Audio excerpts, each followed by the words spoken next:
Good afternoon. My name is Silva Kachikian, and I am a board member of the Armenian International Women's Association. And on their behalf, I welcome you to another of AWA's virtual events, where we share with you insight into current issues that are of concern and relative to our lives. Our mission is simple. It is to connect and elevate Armenian women globally. Well, we are connecting globally, as you can see from the different areas of the country and globe that people have joined on this event. As to how we elevate Armenian women, we do that through three strategic focus areas.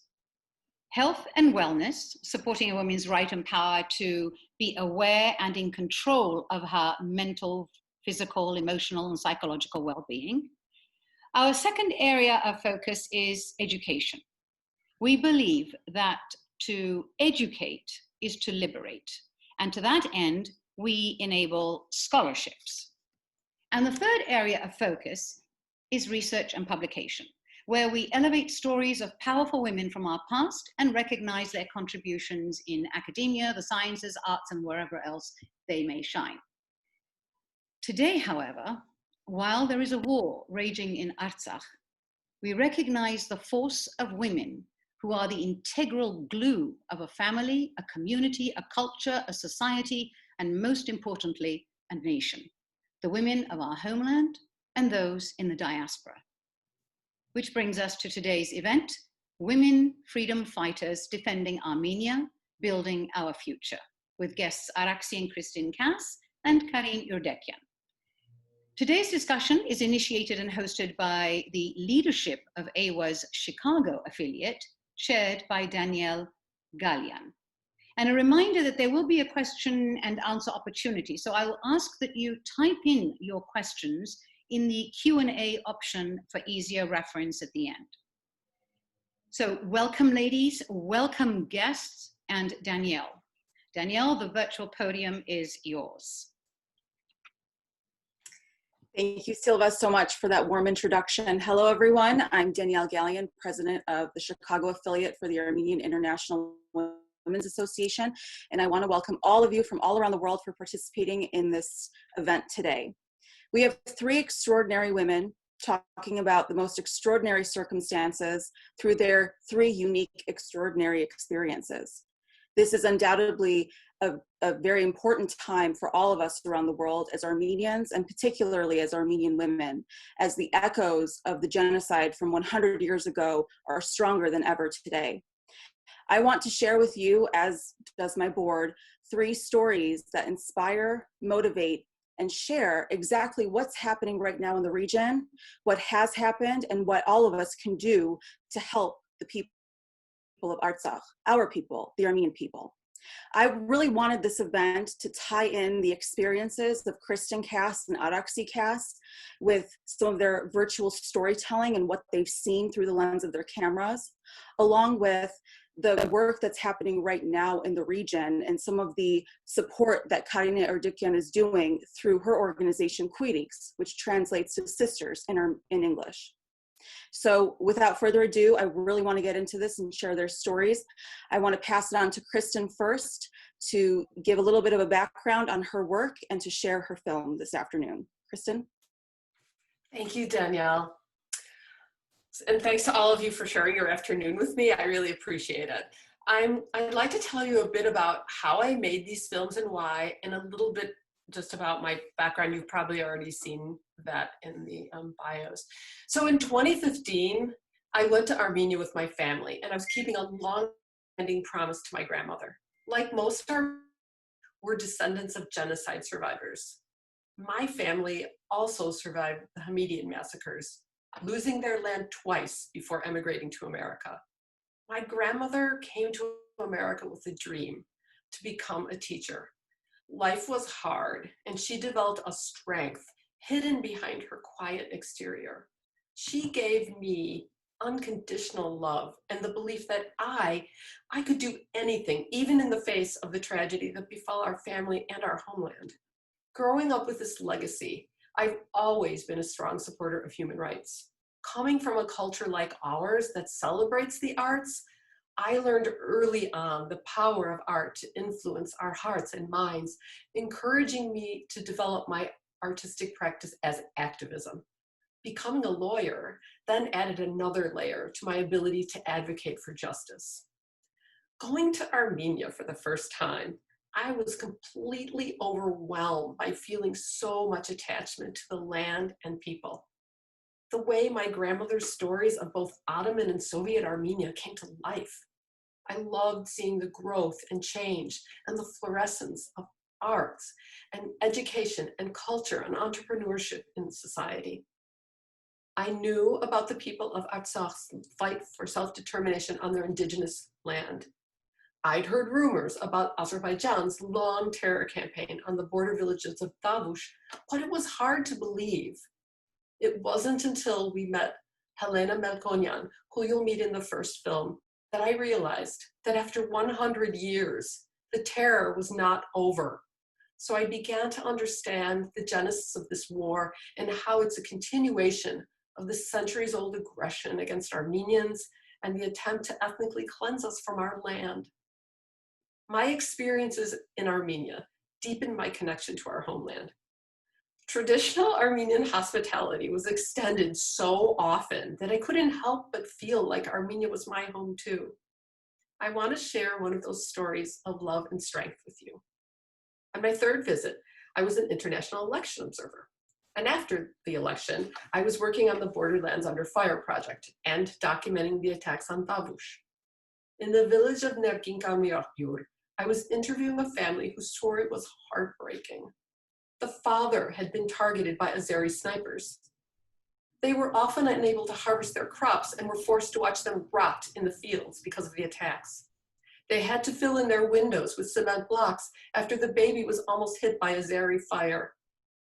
After the photo session, they insisted we stay for coffee. The spread they set out for us was so gracious that I was embarrassed. And when we left, they insisted that we take a bottle of wine from their vineyards, fresh bread, homemade cheese, dried fruit from their orchards. You get the idea. There was no way to decline this gift, and we felt awful taking food from people in such dire straits. But one thing I knew that I could do for them was to not stop sharing their story until someone listened. And then another thing came out of this meeting. Silva mentioned connections. It started me on a path to learning about traditional Armenian grapes and winemaking. Soon I was back in Armenia on a mission to learn as much as I could about the rebirth of Armenia's wine industry. Now that's a whole other fascinating and delicious story, but it led me to work with our local consulate to promote Armenian wines, leading me to yet another amazing woman demonstrating leadership, and that was Amy Kushkarian and her Kush and Zulal wines. Yes, we Armenians are a network of strong and talented women, and through that network, we bring positive change to our people, whether in the homeland or in the diaspora. We can do anything. Initially, we wanted to document and write about this Armenian Renaissance, and we did a lot of that. But meeting Helena Melkonian changed everything. And now I'd like to introduce you to Helena and the new freedom fighters. So give me just a moment while I share my screen with you and the film.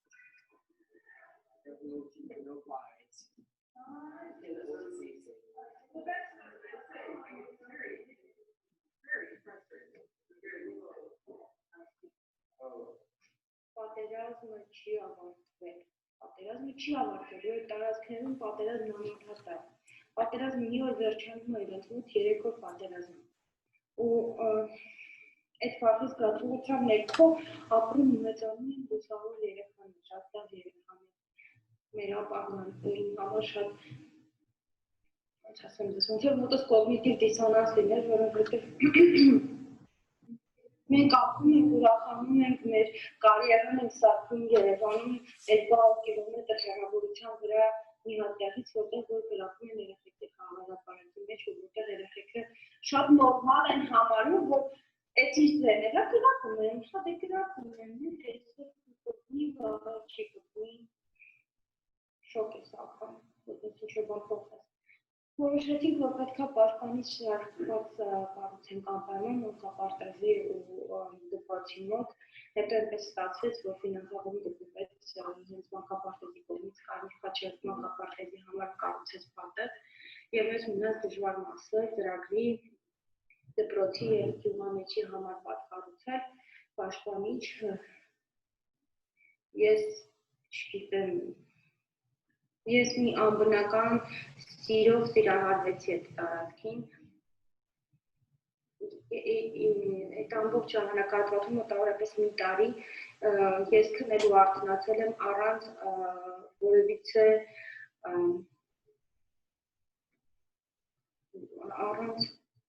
առանց հանգստանալու, ասած կասեմ, ոչ թե Արցախով, այլ ընդհանրապես շաբաթ-կիրակի օրերն էլ էի աշխատում, որտեղ պատկերացնում ես ու թիմը ամբողջությամբ շփվել աշխատանքին, որովհետև բացի նրանից, որ մենք պետք է գումար հավաքենք, մենք խնդիր էինք տեսնում մեր առաջ, որ պետք է նաև մարդկանց անպայման զգուշացնենք, որ պատերազմը միայն Արցախում չի, պատերազմը տավուշում 25 տարի չէր ավարտվել, անդադ շարունակվում է։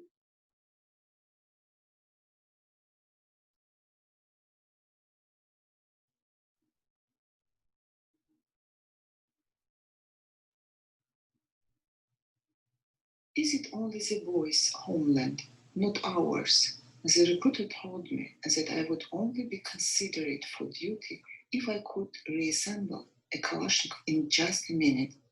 He looked at me and I knew he was thinking there was no way a girl like me could do it.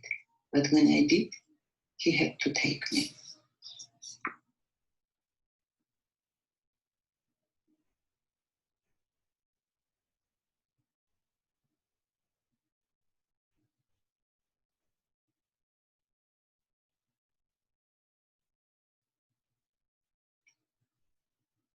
I must fight my grief and win.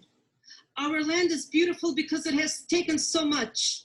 If we don't believe, we can lose Artsakh tomorrow. We have it because we believe.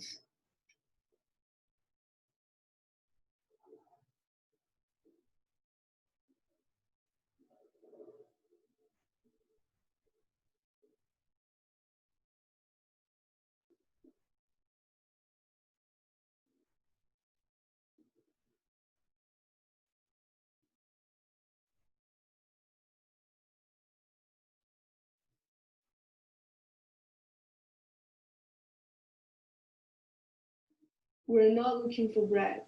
We just want recognition and education. We loved Azerbaijan. It was our homeland.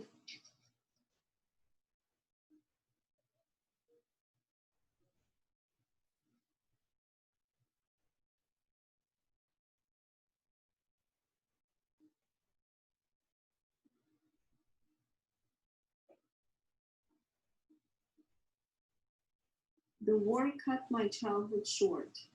Now we organize a good life for our children. Living in a country that has experienced so much bloodshed, I like to paint love. I love people, nature, everything. I paint the soul, not just faces.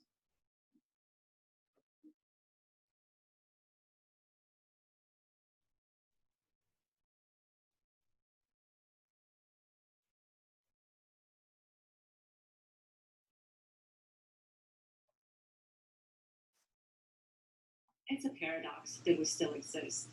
I don't know why. Maybe it's God. But that is why we must be good in this land. To develop a state, the people must develop. You must open your horizons. It's not from selling petroleum or gold that people develop. They need good music, art, literature, theater, all the things that make a culture rich. I like to work with children to see them experience freedom. Their behavior changes. They feel it's their world and they can do what they aspire to.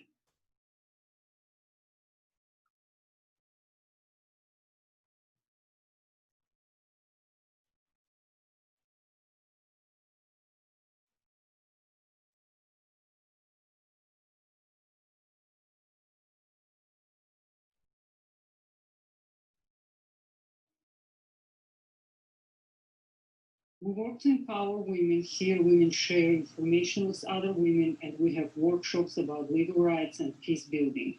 We want to develop a peace culture, learning to diffuse violence at all levels, within ourselves, between people, between groups, between states. Արդեն 6 տարի է, որ ուսուցչությամբ եմ զբաղվում Բերդում, եւ այս տարի որոշել եմ, որ ընձեռնել եմ հնարավորություն, որ կարող եմ աշխատել ներքին կարմիր աղբյուրի միջնակարգ դպրոցում, որը գտնվում է անմիջապես, այդ գյուղը գտնվում է հենց անմիջապես Դաշնամու գրակահերթի տակ, եւ դպրոցը գտնվում է ուղիղ գծով 1 կիլոմետր հեռավորության վրա ադրբեջանական դիրքերից, եւ ես որոշել եմ, որ պետք է աշխատեմ այնտեղ, իմ օրինակով ցույց տամ, որ գյուղը պետք է ակտիվ լինի, մարդիկ չլքեն, չվախենան, եւ երեխաները արժանի են, դեպուց այնտեղ շատ քիչ երեխաներ են, բայց իրենք եւս արժանի են, որ ունենան լավ մասնագետներ եւ արժանի ուսուցիչներ։ Բայց կարծում բոլորիս ցանկությունն է, որ էլ երբեք ոչ մի տեղ, ոչ մի երեխայի ոչ մի բան չլինի, ոչ Հայաստանում, ոչ Սիրիայում, ոչ մեկ այլ երկրում։ Այսօր ասում են մարդկային կյանքը գերագույն արժեք է, ու թող երբեք ոչ մի երկրում հայք չլինի, անհապաղ գումար հավաքել ու կառուցել, պաշտպան չպատել, որպեսզի երեխաները ապահովվեն։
Well, now that you've met some of the new freedom fighters, there are many more women working creatively for peaceful development in Armenian society. Not every woman will start an NGO or business venture. Some, like my friend Silva, who you saw with her family in the postscript to the video, are leaders in their communities and everyday lives. I want to share a story about how I met my friend. My brother John had been working in Armenia and Artsakh on development of the Chanabar Trail with Hike Armenia. I love both hiking and history, and I wanted to hike the mountains in Hadrut to see some of the historic monasteries there. A friend from Shushi, who's now fighting along with his son, arranged a homestay for us in Tok village. We were welcomed to the Sargsyan's home like we were already dear friends. Silva directs the local cultural center, so we shared a love of the arts right away. My Armenian was admittedly even worse than it is now, but somehow Silva and I managed to connect to our love of cooking. I have such wonderful memories of the mountainside picnic she made for all of us, which was like something out of a movie, complete with a lavish table setting. Her husband, Pavel, and I connected too when we discovered our share love of bad Armenian pop music played at top volume in an army jeep jolting through the mountains. Not sure the other passengers were too happy, but we were busy singing along in the front seats. And through some difficult times that followed for me, Silva kept in touch and showed her care and concern. When my prayers for recovery were answered, she was there again when I went back to Artsakh, to an ancient sacred place to make a matach in gratitude. Silva arranged everything, gathering family and neighbors for the ritual dinner that followed the service. And now that the war has made her a refugee, it's my turn to be there to help her. And now I have a short video to show you, and I'd like to take you on a drive with me, along with Silva and her family, through the devastation that Azerbaijan has caused in Tavush and Artsakh. So if you just give me a moment, I will share my screen with you and the film.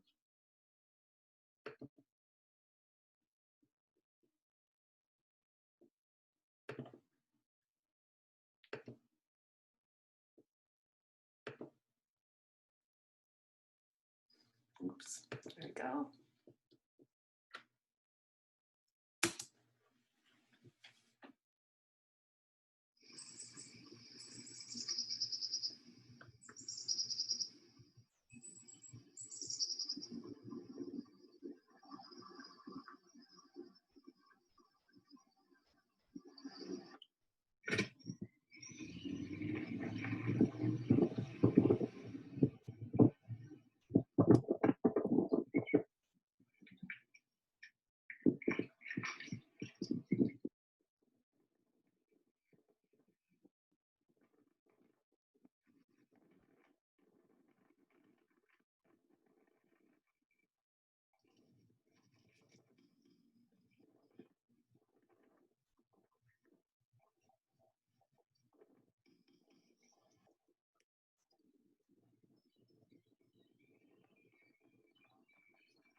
Hello, everyone. Thank you for watching. My name is Adoxy, and these films, as Kristen said, are from a project that Kristen and I worked on for the last 6 years. We have traveled to Armenia 6 times in that time, and we work as a mother-daughter photography and writing team to find and share stories of resistance from Armenia and Artsakh. So Kristen is the magic behind the camera, and I've done a lot of the writing work, so you may have seen me in Armenian Weekly, on the Kooyrigs website, or in other platforms sharing these stories of resistance. And for both of us, really, this project has been a labor of love. For me, I wasn't always proud of being Armenian. As a kid, the only other Armenians I knew were my mom and a couple of relatives. And growing up in Chicago, I mostly saw Armenianness as something that made me not American enough. Before I went to Armenia, I didn't realize that there was anybody else who looked like me, let alone a whole country of people. So when I did go, I just fell in love with the mountains and the ruins and the idea that I could be part of a millennia-long line of history and culture. I saw that there was somewhere where I was needed, where I could work to be a part of something larger than myself, and I knew I had to go back. As a writer, I've always been really conscious of my role in telling other people's stories. I don't want to pretend to be a voice for other people because everyone has their own voice and everyone will tell their story differently. But what I do always want to do is do what I can to be a medium for people who would not otherwise be heard. I always remember the first time we went to one of the border villages in Davush, we talked to the mayor of the village and he told us all about life under fire, showing us scenes of a bullet hole stuck in someone's bathroom or above a baby's crib. And then he told us a story of when he had hosted an OSCE delegation to come, and he'd shown them all of the same things he'd shown us, all of these evidence of firing and the destruction that it had caused. And then the next day, he read a report from the OSCE saying that there was no evidence of firing. And he said to us that day, people in this village could talk to you for hours, but nobody wants to hear us. And so that's what I've been trying to do, what I'll continue to try to do. And one question that I always like to ask people when I interview them is, what do you want me to tell people in America and in the diaspora? When I asked that to Armina Alexanian, the deputy foreign minister of Artsakh, who I met in her office in Stepanakert, she said, "There's too much talk about war and ceasefire violations. I want you to tell people that Artsakh is a country where people go to school, they create, they get married, and they live their lives." And that's what I want to share with you today. We've all heard weeks of the most awful news of the bombings of Stepanakert, of human rights violations, white phosphorus, all of the destruction and death that this war has caused. But I want to also remember the Artsakh that we're fighting for. The Artsakh where Zhana Grigorova, who you saw in the film, a former politician and journalist, was using her talents to run a theater group and teach kids and adults confidence through art. The Artsakh where I met Artur, my friend from Tolk village, who showed me all of the amazing historical sites I didn't know were in the village, and forced me to learn better Armenian so he could tell me about his dreams of becoming an actor. He was wounded on the front lines and is now back again to defend Artsakh with his father, not through any choice of his own, not because he's better suited than someone else, but simply because everybody who lives in Armenia and in Artsakh must fight to defend their people and their land. And I get up and I keep working every day because I want to live in a world where he gets to finish his military service and he gets to go back to Yerevan and finish acting school, and where his mother Silva can go and rebuild their home and the cultural center in the village. Maybe the most important thing I learned while working in Armenia is that I believe telling stories should not be a passive endeavor. I have no intention of just interviewing people, writing some pieces, and then going back to my comfortable diaspora life to forget about it all. I really think that my work in Armenia is lifelong. I will work on different projects in different ways over time, but I will always keep going back and seeing how I can help. Which brings me to the reason why I joined Kooyrigs. I'm a staff writer for them right now, and you may have seen some of the stories from this project on Kooyrigs. When I first found out about the organization 2 years ago, I was thrilled because I had never seen an organization that at the same time was so committed to the Armenian cause and to breaking taboos and including all marginalized Armenians.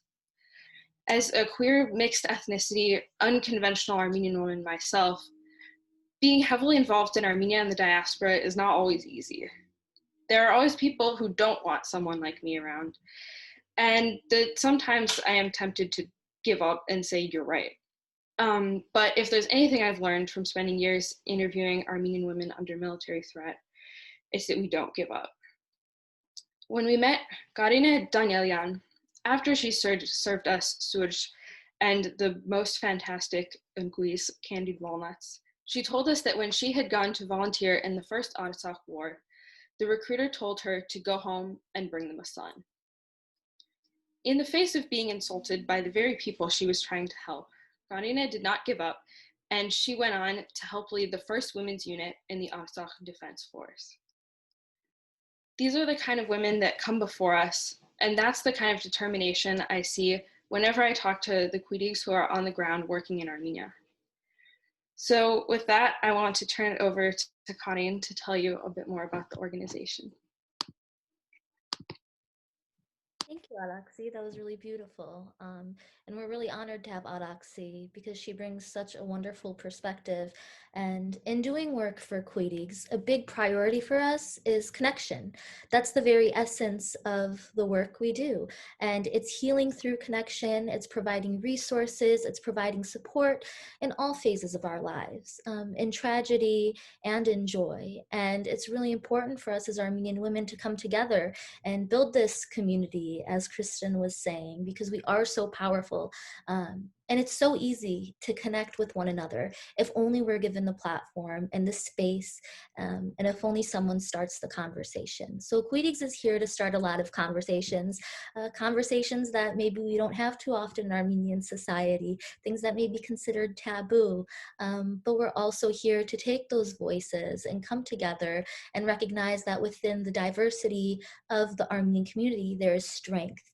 And now more than ever, we're really relying on this unity to support the women serving on the front lines, men serving on the front lines, and to support one another through this really emotionally exhausting and disappointing time. It's been very difficult on all of our mental health.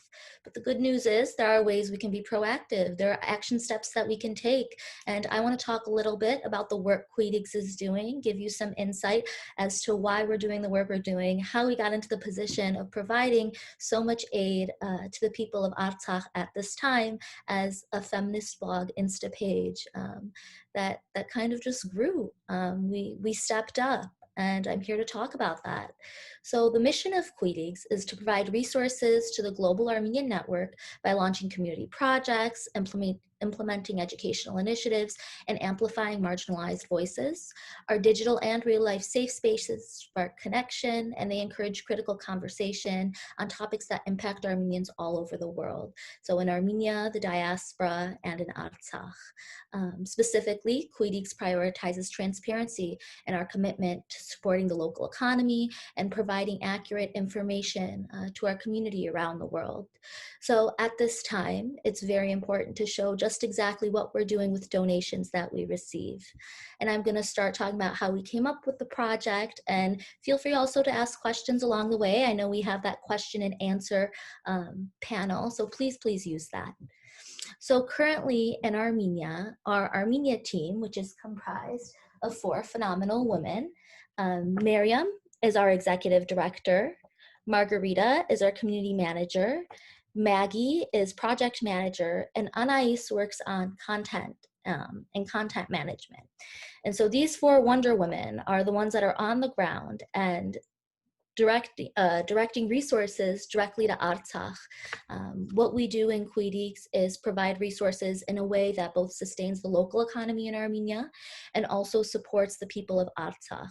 And we're able to do this by contacting rural farmers and business owners for, clothing and hats and various resources that are very in need right now, and keeping our supply chain in Armenia, and specifically providing career growth opportunities for women within these rural areas. It is completely possible to support Armenia and Artsakh with the supplies that are in Armenia. But what I'm learning that as diasporans, it's difficult for us to have those connections. It's difficult for us to always, know who to call in Armenia that makes soldier boots, Not everybody has that knowledge. So we want to make that a little bit more accessible, and we want to show our process because at the end of the day, everybody in Armenia is coming together and putting their efforts together to provide resources for this war, and we want to work with them. We want to allow them to help the soldiers as much as they can while also helping themselves, because at the end of the day, this war is also bringing on a very big economic crisis as well as a humanitarian crisis, and that's definitely something to consider. So when I first found out about the war, I thought back actually to Kristin and Araxie's work in Tavush, and I remembered how they said this has been going on for so long. This has been going on for a while, and as we saw back in July, there was shooting that was occurring in Tavush, and we were under the threat of war. We were living right under that line. We knew it could escalate at any moment, and so when I found out the night that it did escalate, I was scared, as we all were, but I also knew it was time to step up. This is a time where we can really show our leadership skills, where Armenian women from around the world have a reason to truly come together and take all of our talents, all of our skills that you may not even think can apply to this. You're an artist, you're a photographer, beautiful, sell your prints for the benefit of Artsakh. You're a musician, host a concert. I really want to emphasize that this is a time for all of us to engage within our communities and reach out as well with the talents and skills that we have to support our country. And so that's exactly what I did. I looked in my toolkit, and what Kooyrigs has allowed me access to is a phenomenal network of Armenian women. And with that network, I was able to mobilize supplies from rural Armenian villages. There's a pharmacy that our team member, executive directors, Miriam's family owns. And we were able to source medication for the hospital in Stepanakert 3 days after the war started, when the hospital didn't have medication to start blood clot. To start blood clotting, and they didn't have various medications to treat the nervous system and calm soldiers down. And we were able to step in almost immediately. And because we have such a strong community network on our social media presence, we were able to funnel donations very quickly. This isn't the first project that's on a larger scale that Kooyrigs has done. If you've been following us, you may also recognize that we did a period kit project following the Beirut blast, where we provided period kits for people in need in Lebanon following the explosion, as they are also hit with an economic crisis. When we did this project, we sourced all of the pads, the medication, honey, and apricots from local Armenian farmers and villagers. We had tote bags sewed by seamstresses who were able to expand their business following all of our orders. They were able to buy machines and hire other workers.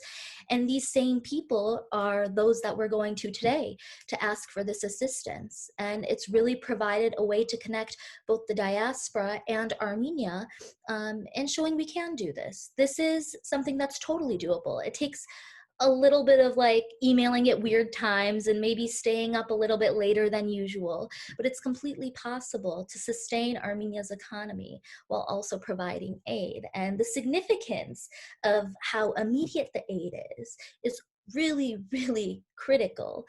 So I want to tell a story about Miriam, our team member's cousin, who's fighting on the front lines. And while he was fighting, he was shot. He was shot in his shoulder, barely missed his heart, and he was also shot in the head. He lost his vision in one eye. He lost his jaw. He also lost his hearing in his ear, as well as, his shoulder injury. And that day was the very day that Kooyrigs donations, the medication, had arrived to the hospital. So the very medication that Miriam sourced from her family pharmacy with the funding from Kooyrigs and from our audience was also the medicine that saved her cousin. And there's actually another team member whose one of her cousins were treated in the same hospital that we provided with medication. And so it really does create a full circle, and it shows you how important community is and how very real this is for Armenians and our people. We are so interconnected, and sometimes living in various parts of the world, it's easy to, you know, not necessarily pay attention to how interconnected our community is. But by tuning in on social media, supporting initiatives that are grassroots, supporting local economies, we can really come closer to our people in Armenia, and while also coming close to the people, you know, here in the States or wherever you may be. Do we want to open it up to questions? Because I feel like I could talk about this for hours and hours, but I'd be happy, since we have 15 minutes left, to open it up. Sure. Thanks, Karine. Thanks, everyone, for your input. We do have a question for Karine, and that is, if you could just chat a little bit about the logistics of getting some of the medications and other essential products out to Artsakh at this time. Definitely. So it's kind of a crazy fact, but at this time, men are not allowed to go in and out of Artsakh without special permits, press permits mostly. So the role of women is very important at this time, because the Kooyrigs team is able to go in and out, zip in and out of Artsakh and deliver what's necessary. And the guards don't bat an eyelash, because they don't believe we're there to fight. They won't keep us to fight. And it's a rare circumstance in which sexism has actually worked. I don't want to say worked, but it's about taking the opportunities that we have. And working in the system as women. So what essentially happens is we pray for a foggy day. We pray for a day with rain, because when it's rainy outside, the drones can't detect our vehicles. So our team member, Anais, who's also our content manager, she gets in the car with a driver, and they head to Artsakh with all the aid and trucks of aid. And once they enter, there are people in bunkers, there are soldiers on the front lines, there are all sorts of people that are waiting for our aid. So at this point in Artsakh, if you're a volunteer soldier, the government does not have meals planned out for you. As you all know, this war was very sudden. It's a very expensive war. And it's difficult to get meals to soldiers serving on the front lines because of the danger. And also because of the availability of food and resources. So when we deliver to the front lines, we are quite literally going in between bombings. And when we're gonna deliver food to those in the bunkers, we head towards, you know, a community area.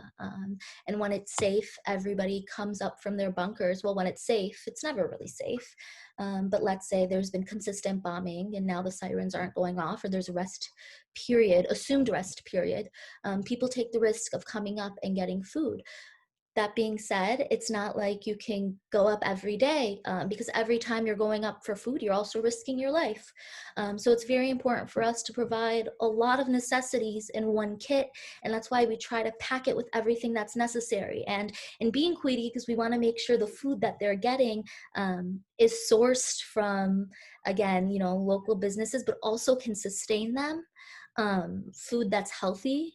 We have some nutritionists actually working on some plans for food as well, because it's really important that people not only, you know, have access to like a can of beans, but actually feel human.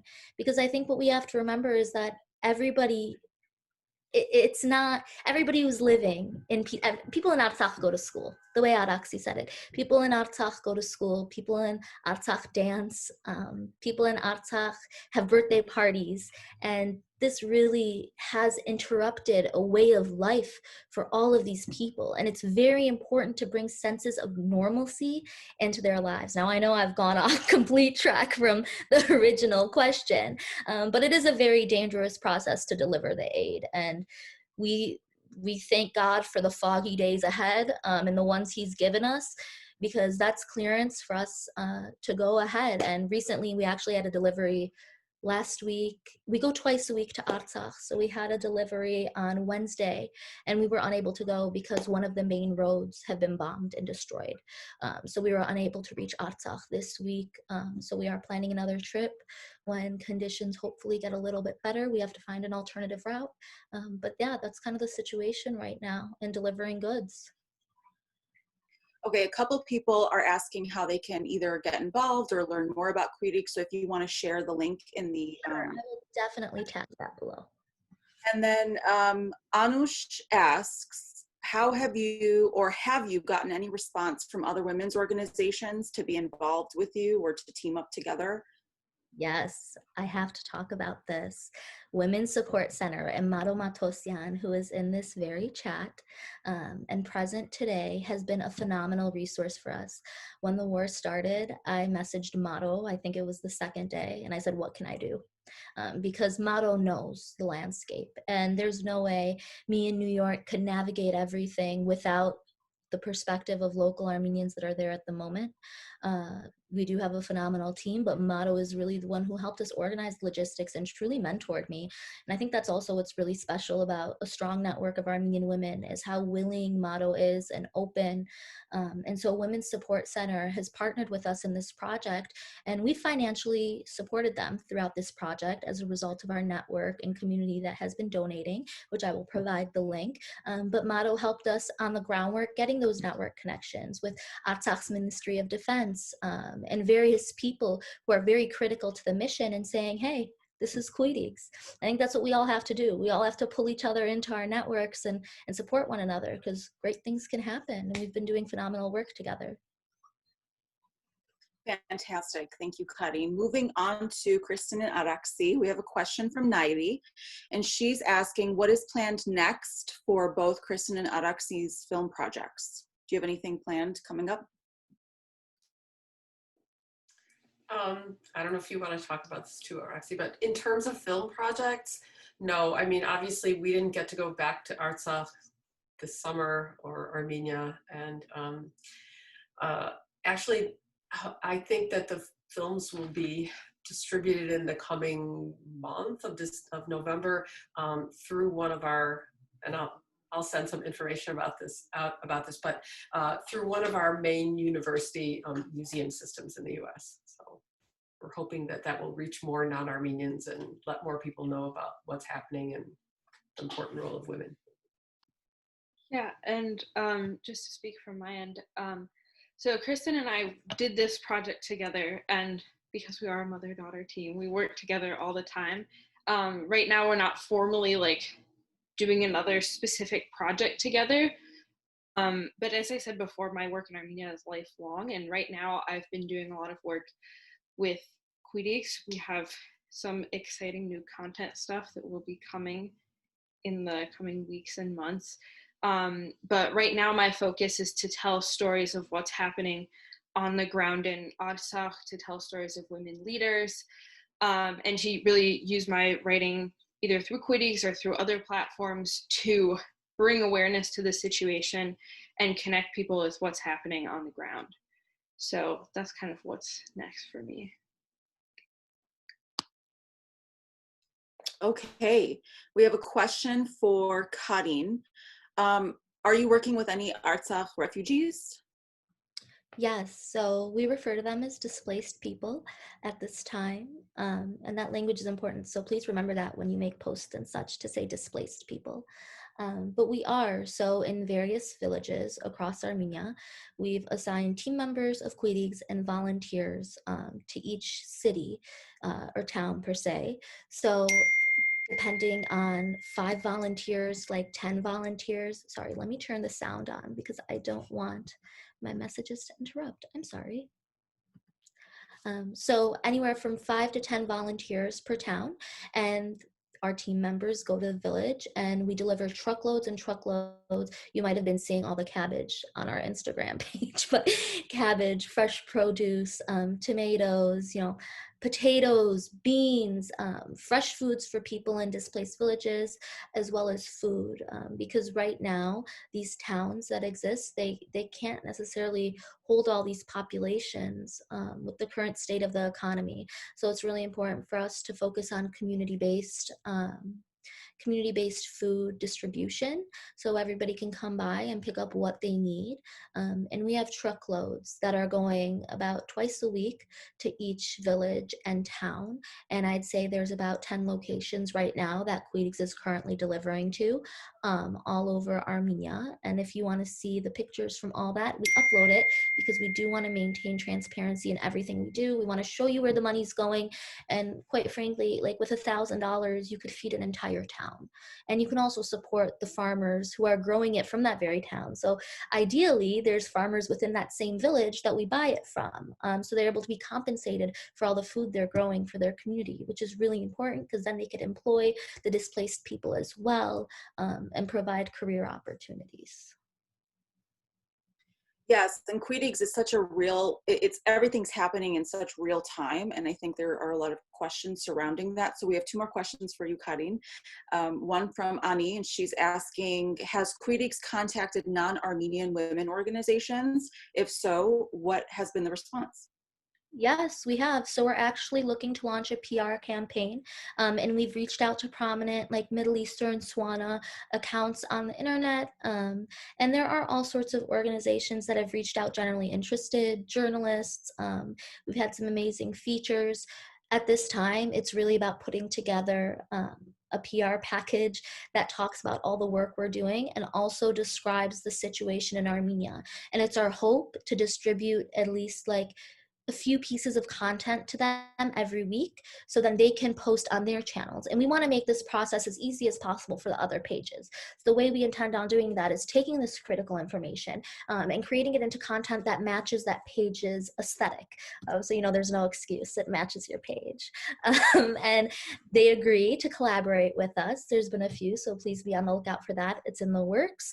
And then they go about sharing that really critical information in a format and accessible way for their own audiences, which is really important in spreading information.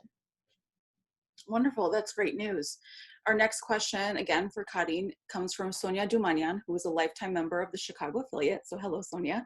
And she's asking, has Kooyrigs been in touch with Armenia Fund for support? No, we're not in touch with Armenia Fund. We are completely independent. If anybody has any good network connections to Armenia Fund, I would love that link.